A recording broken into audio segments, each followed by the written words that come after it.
Sabi kasi buhay may asawa, kaiba ito rin sa buhay ng mga magsyota. Okay? Pag sinabi kasing love your wife, okay? Mahalin mo yung asawa mo sa mga tatay, okay? Sa mga lalaki na ikinasal, mahalin mo talaga yung asawa mo kahit di siya marunong magluto, di siya marunong maglaba, di siya marunong mag-vacuum, di siya marunong magmasahe. No? Mapalad yung mga lalaki na nakapag-asawa ng talented na asawa. Totoo yun, no? Pero, ganun pa man, sabi nga, pag kinasal ka, yung isang kaing, anong man ang laman ng kaing yan, take it or leave it. Take it on. Okay? Lalo na kung tayo mga Kristiyano, no? Kung ang mangga na nabili mo doon ay puro maasim, sa bandang huli, magiging matamis yan. Tama, di ba? Yung mga mangga na yan, nakakala mo pambagoong lang, masarap din kainin. Diba? Lalo na kung mayroong kombinasyon na daing ni Karesti. Yun. Diba? Ganun eh. Speaking that to. Oo nga eh, kanina ko pa yun. Masasabi natin, Buti na sabi. sa buhay may asawa, okay? Sabi nga nila eh, minsan maanghang, minsan maasim, minsan matamis. Diba? At the same time, Ano sila sabi? Nakalimutan. yun talaga ang buhay eh. Kasi kung walang ganong buhay, walang kabuhay-buhay ang buhay may asawa. Diba? Part yun eh. Gusto pa dyan ha? Ang buhay may asawa, part yun na magkaroon kayo ng problema Ano tuloy mag-asawa? para matuto ang mga mag-asawa. Okay? Para mag-grow. Pero sabi nga doon, maganda natin na mag-submit talaga ang mga babae sa kanyang asawa. Okay?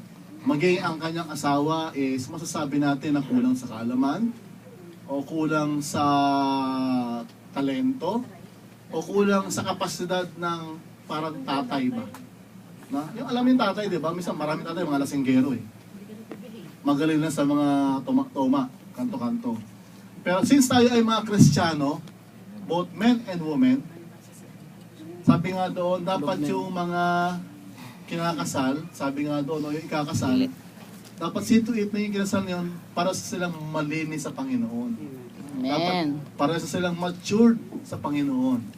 Para kung ano man ang harapin nilang problema, matured nilang haharapin at mabibigyan ng solusyon ang bawat problema. Amen? So, yun po yung mga biblical aspeto ng buhay may asawa. At the same time, yung ikinakasal, sabi nga, no, a victorious family, dito po nagsisimula ang mga totoong Kristiyano. Tama, di ba? Sa inyo magsisimula ang mga anak nyo. Bakit yung tatay nyo hindi mo kayang dalhin sa iglesia? Kasi hindi siya mapapasakop sa iyo. Hindi siya makikinig sa iyo. Kapalad na ang anak pakinggan ng tatay o magulang at maging believer. Pero madalang mangyari yun. Ang isang iglesia, para kang natayo ng Bible study group.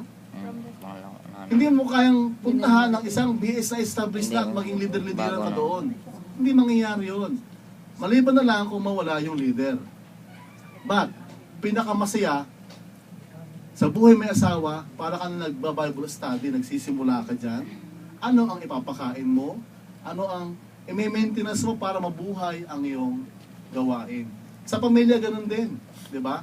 Kung ikaw ay well-experienced na bago ka mag-asawa, meron ka ng talent, meron ka ng mga potential na mga income, pero at the same time, kung hindi ka marunong mag-manage ng financial mo, babagsak pa din yan.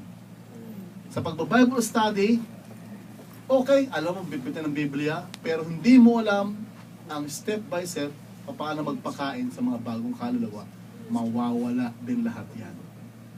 Okay? Kaya nga, hinahalin ito ng Panginoon ang pag-aasawa kagaya ng sa iglesia. At the same time, sa bandang huli, the rapture of the church will be happen. Kaya natin yan. Ano man na mangyari, no? Mababuting panahon, masamang panahon, dumating ka man sa kapanahonan talaga na ikaw ay naghihikahos o walang-wala, ang Panginoon ay parating naririyan. Okay? So, yun po yung mga simpleng mga nai-exhort doon sa mga ikinakasal. Pero kung i-elaborate nyo pa, pag sila ikinasal, may kandila, may belo, may singsing, May cord. at saka may cord. Alam natin yung kandila, ito po ay ang banal na espiritu. Amen. Ang banal na espiritu, ang kanyang salita, okay, dapat parating nasa loob ng tahanan. Okay? Believe it or not, a family without faith is malfunctional family or dysfunctional family. A family without Word of God will be dysfunctional family. Bakit? Lalaki ang mga bata, sabi, train up a child in the way he should go. Kung ang parents walang alam about the Word of God, hindi niya kayang turuan ang kanyang mga anak. At bandang huli, lalaki siyang malakas manigarilyo, malakas magsabong, at malakas magdroga. Okay? So, dito pa lang, sa sinasabi ng kandila sa buhay mag-asawa, napaka-importante kaya ito yung unang-una. Pangalawa, binigyan ng belo yung babae. Okay? At isinakay doon sa likod o balikat ng lalaki. Na meaning, nagpapasakop yung babae sa kanyang asawa. Nagpapasakop yung babae sa kanya lang asawa. Hindi sa kanyang biyanan, hindi sa kanyang mga hipag at saka manugang o mga bayaw. Okay? At yung lalaki naman, ang pwede niya sakupin lang yung kanyang asawa. Hindi yung biyanan, hindi yung manugang, hindi yung bayaw, o hindi yung kung sino-sino pa man. Once, and anything above this all, sabi doon, okay, according doon sa family matters, magkakaroon na kayo ng conflict sa inyong buhay may asawa. Papasok doon yung do's and don'ts na sasabing, bakit mo hinayaang sila ay makialam samantalang hindi natin ito napagsang-ayunan? Bakit ka umoo samantalang hindi mo ito sinasangguni sa akin? Okay? Pasok ka doon.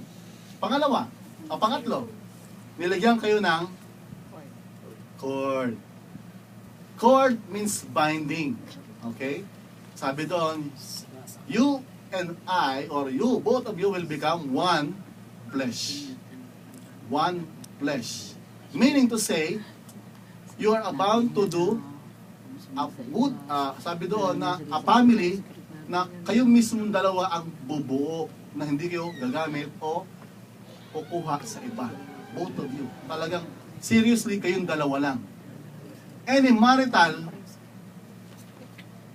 marital or sexual outside this cord will be cause of abomination. Alam niyo na ibig sabihin nun, di ba? Abomination that causes you to commit. okay. Pang-huli. Ano yung pang-huli doon na nilagay? Ring. Sing-sing. Okay. Ano Sing-sing. naman Okay. yun? Ano Sa naman Biblia, yun? sabi doon, di ba? Makinig kayong mabuti. Bakit nilalagyan ng sing-sing ang ikinakasal? Suffering. Ang sing-sing, okay? Tanda sa pagdugsin. Sa Biblia, pag sinabing ring, Pagdugsing pitik na yun. signet ring ng mga king, Ayun. pag binigay ito, ibig sabihin mayroon kang power, authority.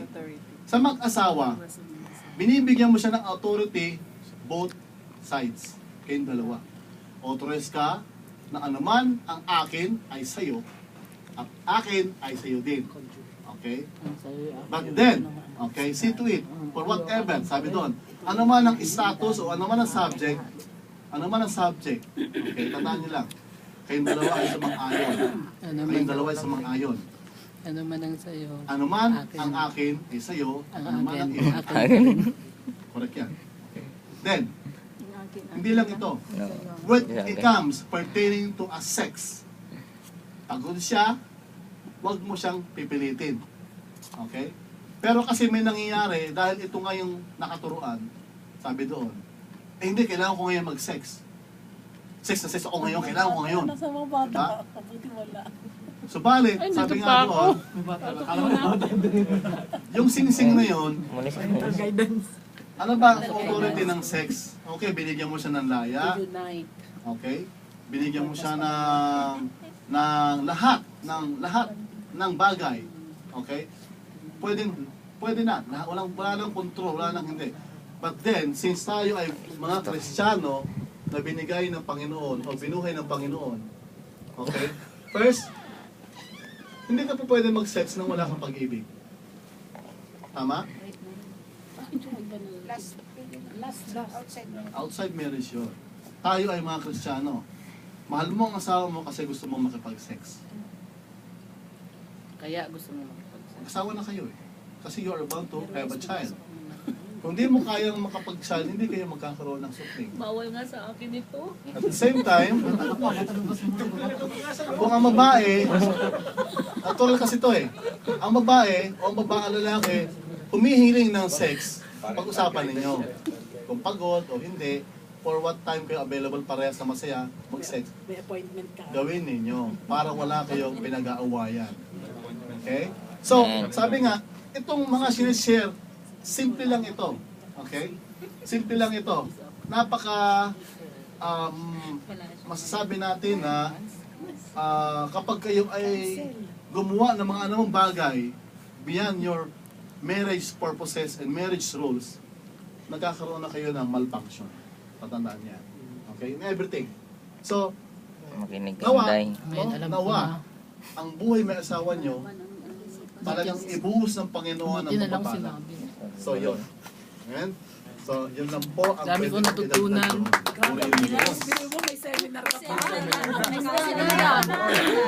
Contract na lang, signing of the contract na lang. Uy, magkapukha pala kayo.